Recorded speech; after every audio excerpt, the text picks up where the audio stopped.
I'm here today to talk to you about the advantages and disadvantages of international students in the classroom. And the biggest advantage related to that is having a globalized economy now, and that we need our students, both our domestic students and our international students, to have that mindset. Also, one of the biggest advantages we believe is the opportunities in learning, and that goes both ways.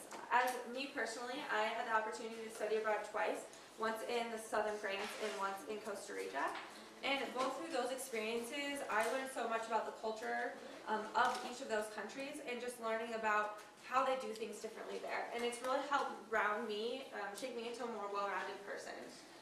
Going along with that and bringing it back to the Chinese side, my father lives in China and he's lived there for about 6 years. And so I just wanted to share with you guys a little bit about his experience and why he believes that it's such a great opportunity to live there and experience it. My dad is 6'3" and a very large, like he looks like a linebacker type of guy. I know it's hard to believe that my dad is 6'3" and I'm 5'2", but it's true. And so he obviously sticks out a lot in China. And he also is a very A-type personality and a very American A-type personality. And what I mean by that is he's incredibly stubborn. He thinks he's right all the time.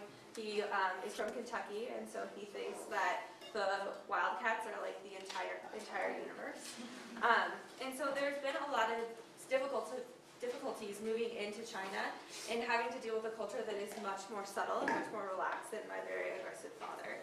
And so he, over the past 6 years, talks a lot about how living there has given him patience and also tolerance of other people and other cultures, and something that I think we can all learn from, both domestic and international students, that just because we do something here in America or just because they do something in China doesn't necessarily make it the best way to do something, and that integrating those two cultures can really make you into a better person and make our societies better as a whole. Okay, so then I also want to talk a little bit about the difficulties associated with having international students in the classroom. And with this, I just want to say we're not trying to offend anyone here. I know that this is a very sensitive topic and for everyone involved, and I know it's very difficult to talk about. So I just wanted to put that disclaimer out there. We just want to address these issues and try and make our learning environment a more healthy place. So one of the first things that we've noticed with these difficulties are all of them basically stem off of miscommunications and misunderstandings. Corinne and I actually even had a misunderstanding between us. We've been working together on this project for about 3 or 4 months now, and just last Friday we had a huge misunderstanding that was basically based off of nothing. I was saying something one way and she took it another way, and then she said something one way and I took it another way, and we got into a very large discussion about why we were misunderstanding each other. And so we definitely understand that that happens a lot and it happens frequently. So where some of these issues come from, the first is the language barriers. Obviously, these students who are coming into our classrooms are international students, and English is not their first language. And so with that, a lot of them have accents that make it difficult for domestic students to understand them. Going the other way around, some of our domestic students have unique accents, being from different parts of the country, that Chinese students have a very difficult time understanding as well. Also, we tend to speak very quickly in English, domestic students do, which makes it very difficult for international students to understand what we're saying as well. Also, there's a huge difference in body language. In America, it's not a very big deal for us to be standing, for me to like cross my arms up here. That doesn't really give off a very negative or closed off feed for me, and for most of us as well, because we've just grown up standing that way. In China, there's a very different connotation with that, and it feels very closed off, and then you're not willing to have conversation with them. And so there's some really simple things like that that we don't think about as domestic students, and the international students don't completely understand. That makes our communication very difficult. Also, a lot of the international students aren't very comfortable speaking in large groups and speaking in front of American students. And that might just be because they're not confident in their English speaking skills. So we just think that being aware of these differences really can help and has helped us so far understand each other better. Also, cultural differences are a huge thing that most people don't think about. Obviously, jokes, sometimes, I'll tell a joke and nobody will understand it, even if they are American. But jokes are pretty self-explanatory. But one thing that we've talked about a lot are idioms. And as Americans, we have a ton of idioms, like, that we use all the time. For instance, raining cats and dogs. What? So, raining cats and dogs is something that American students say just to say it's raining very, very hard, like it's pouring down rain.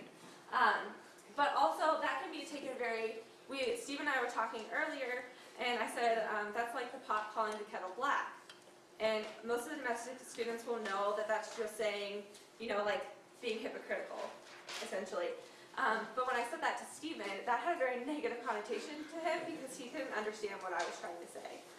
So I think also just being aware of that and understanding that international students aren't necessarily going to understand our idioms, and that we as domestic students are not going to understand international students' idioms as well. And also just differences in pop culture. They have different, pop singers that everyone in China knows than we do here. And so that's just something, we might be talking about George Clooney and how awesome George Clooney is, but they might not know who he is, So that's one big thing. Also behavior in the classroom. Corinne and Stephen are going to talk about this a little bit more, but it's pretty clear that we have different learning styles. And as domestic students, we've been nurtured to speak out and speak our mind and raise our hand anytime we know the answer to a question. In China, there's just very different culture, and they're going to get into that a little bit more. But going along with that is also the scholastic requirements. And that's why a lot of these issues come into play in the classrooms, because they've been raised to have an educational experience very differently than we have. And so that's part of this program as well, is just teaching each other where our differences are and how to address them. A little bit more about some more difficulties. There's very limited social interaction between domestic and international students, and we know that. We understand that when you walk into a classroom and it's about 50-50, this side of the room is going to be international students and this side of the room is going to be domestic students.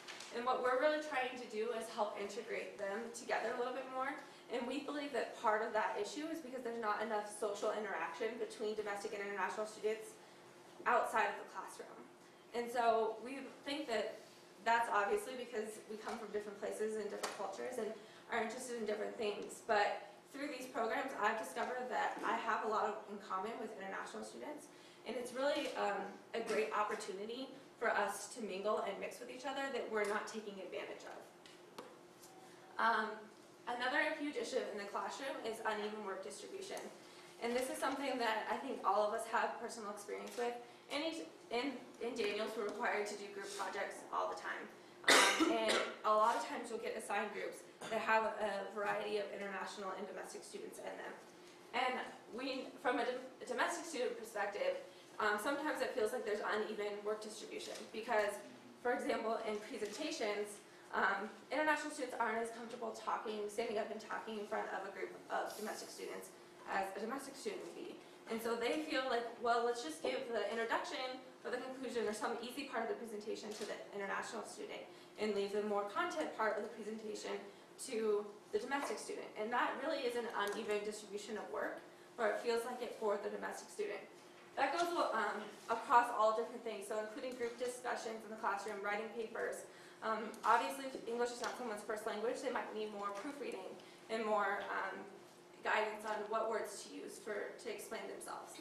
And so that's just something that we've noticed a lot, and the international students that we've discussed with have believed that that's there too. On the domestic student side, it leaves us with a negative attitude because we don't understand why there's that uneven distribution. And so we get frustrated and resentful of the international students in our group. But from an international student perspective, they also talked to me a little bit about feeling very guilty, which I never would have thought of before, but feeling a very big sense of guilt, knowing that they want to be presenting the content of the presentation, but they feel like they can't do it. And so there's this sense of guilt and uneasiness with the group, which really upsets the group's dynamics. So basically, these are just some